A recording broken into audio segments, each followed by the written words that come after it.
one of the things that came up at the last meeting, there were people that had missed, due to their financial situation, had missed a credit card payment. We're seeing interest rates go up to 36%. And that's pretty dramatic. So this is also a group of banks that just got bailed out of it with our tax dollars.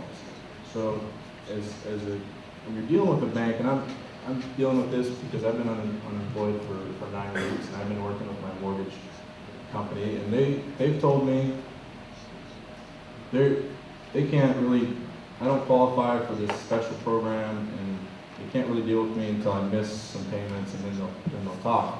So the situation that creates is they wait until you're missing payments, and then when you go to negotiate with them, they're in the position of authority. They have the power in that. On top of the fact that we're lay people, we're not in the banking industry. They're professional banking negotiators. So we're already at a situation of disadvantage. What we do have is numbers, and I just want to take a little poll. How many people here have a mortgage? Just because you're unemployed, you qualify for hardship, and the banks were the situation that was created by the federal government to help the banks out. They're encouraged to help people that are in hardship. So not all the banks want to. They don't want to lower that interest rate because they want to make a buck.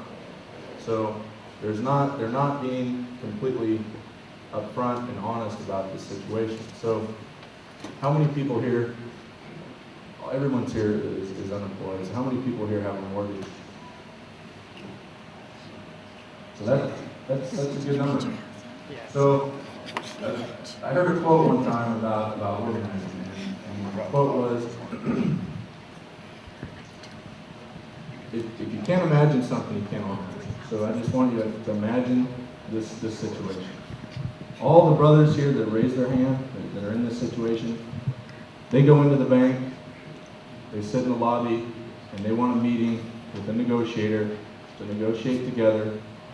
The banks can cut your interest rate down to 2% for X amount of years to keep you in your home.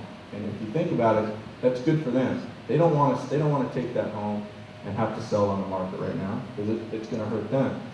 So that's a position of power we could negotiate with a group of members from this local, legal assistance from our lawyers, and negotiate with professional help.